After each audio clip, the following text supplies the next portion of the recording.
Swac football this weekend at Bragg Memorial Stadium on the campus of Florida A&M University in Tallahassee as FAMU welcomes in Alabama State University. Coach, how are you? How's it going, sir? And all is well. Just fine tuning, finishing up the last couple of days. It really boils down to 12 to 13 weeks because it's all about how your season goes, right? So I just think that it's come up quick. We've got we've had a lot of things we needed to work on, trying to fight off some things that that kind of happened early in the year. And I think right now, we're in a good spot to get, open up Swac play. We haven't played as well as we would hope, but I think we've done enough to win. And now again, like I said, Swac play happens, and first game of Swac play, everyone's excited. We get a chance to play at home, and again, we got to play a good football team, but we also got to play well against this good football team. Coach, Bragg Memorial Stadium is always a great place for the Rattlers. You're able to get past Albany State last weekend. Talk a little bit about the concept of there's no place like home. You're talking about Bragg Memorial Stadium, and the FAMU Lee will definitely be in the house. Well, it's a special place, man. We always feel we have an advantage when we are there. But the people really, I think, fail to realize is that the home crowd is great because the team's been good, right? The team's been playing well. We've, over the, obviously getting ready to be in my fourth season, and it's a great place to play when you're playing well. The fans are excited, but they go hand in hand, right? The fans aren't going to play, right? But obviously our team can't be the fans, so but. The place has been great because the team's been playing great. So that, I think they go hand in hand. That's something that we need to understand, that for us to be having success at Bragg, we need to play well, right? We need to make sure that we're ahead. We need to make sure we're taking care of all the things to win the football game that we're about to have. So, but those go hand in hand. The crowd and the way our team plays, makes it a tough place to play, but also a special place to play for us.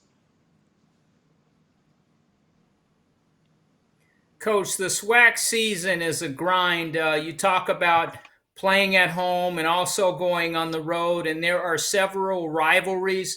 Talk a little bit about this opportunity you have against the Hornets. They're right next door. They're going to come over, and they want to play a good football game.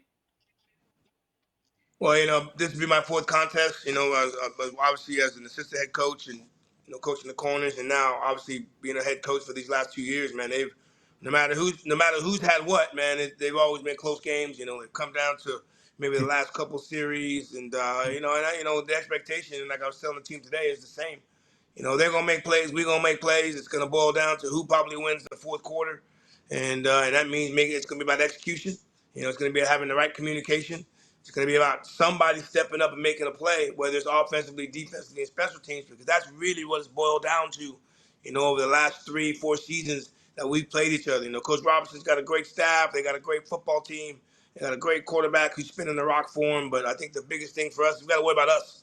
We got to make sure we're executing. We got to make sure we're saying the right things and communicating and being in the right place, right? Because if we execute and we play well, I really, really like our chances. But if we don't play well and we don't execute, I mean, that's obviously going to give the advantage to Alabama State. But this is a game that a lot of people have been waiting on. We've been waiting on because, again, we're coming off of a bye. But also that plays into play, right? We're coming off a bye. We play this week. And then after that, we play 8 straight weeks after that. So, we understand the grind. We understand who we got to play. We understand who's on our schedule. But we got to make sure we take care of this weekend before we can do anything else. Coach, we do have some video of the Rattlers taking on Albany State University in that game. You guys ran the ball. Tell us a little bit about that contest if you look back a couple Saturdays ago. Well, I just think it was a team that's trying to get some rhythm. We've still been trying to find our rhythm on the offensive side. It's great to see our offense put up 33 points, and I'll tell you this now. I mean, that Albany State team, they're gonna be a tough out, in the Division II ranking. But I think at the end of the day, for us, it was just about getting rhythm, finding out who's going to be, finding out our quarterbacks as far as getting them going, and they both played well. But our offense, as good as our wide receivers are, and as great as our quarterbacks can play, we got to be able to run the football. Especially this weekend, being able to run the football, keeping that fantastic offense of Alabama State off the field. So, but we want to be balanced, right? When we want them to think when we're running the ball, that when we want them to think that when we're running, we're actually passing, and then vice versa, right? So, we got to keep them all balanced, but we got to be able to use Dad Franklin. We got to be able to use Bo Somerset. We got to be able to use Jamal Haley, right, with our big time offensive line, control the clock, be balanced, right? But also, get the ball to our playmakers when the time is right. Coach, Andrew Body is a gentleman who can make all the throws coming back from an injury, and he's competitive. When you look over at the Hornets, at their quarterback, what do you see with that gentleman? Well, I mean, he's having a great beginning of the year. I mean, anytime, I guess in my experience, when you got a guy like that, man, you got to change up some coverages, you got to change up some looks, and then every once in a while, you got to pepper him a little bit, right? I mean, you just can't let him sit back there. You got to keep him off balance, right? And if you get it, once you get a chance and make a sack, right? When you get a chance to get a sack, you got to make it, because just getting there isn't enough. Right? He'll find a way to wiggle out of it, right? So, but he's done a great job. He's obviously Alabama State's last couple of years had some problems playing at the quarterback position, and then this guy comes in there and he makes the offense go the way they've been wanting to go for the last couple of years. So I mean, hey, he's done a great job. We got our work cut out for us, but we're gonna have to change some looks, change some coverages, change some pressures. Get him thinking a little bit, because if we don't and let him get a rhythm, it could be a long afternoon for us. Coach, what would you like to tell all of the FAMU Rattlers fans and friends, alumni, and people who really love the university and the HBCU community as they look forward to this big game in the Swac on Saturday? Well, I think the biggest thing to say is, man, continue to do what you've been doing, continuing to support, man. It was if anybody had an opportunity to see what our band and what our crowd did, and everything else surrounding the football game, last couple of weeks, right? I mean, it was one of the best environments that I've ever been around. But again, they go hand in hand. When we play well and we're scoring touchdowns and lights are going off and fireworks are going off, it's a very, very exciting place to play. So we know that we got to do that, but also our fans continue to do all that you've been doing supporting this football team. And trust me, we'll get it going, and then we're gonna play. We'll more than likely play our best football game this upcoming Saturday. We have the number one home crowd in the country. We just got to make sure we continue to do that and continue to show that. All right, folks, there you have it from the head coach on the highest of 7 hills. He is James Colzie. He is the FAMU head football coach. They are getting ready for the Alabama State University for Swac football. And I am James Hill. And folks, you are watching James Hill Sports, and we will be right back.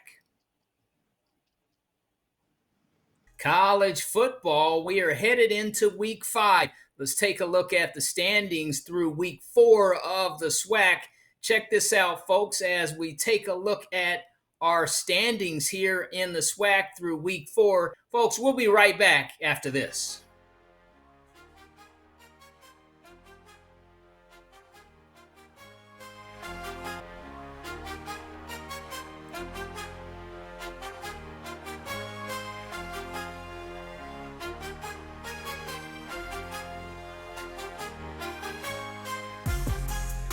Folks, welcome back to James Hill Sports. This is the home of HBCU football, the Swac, and obviously let's take a look at the Meac.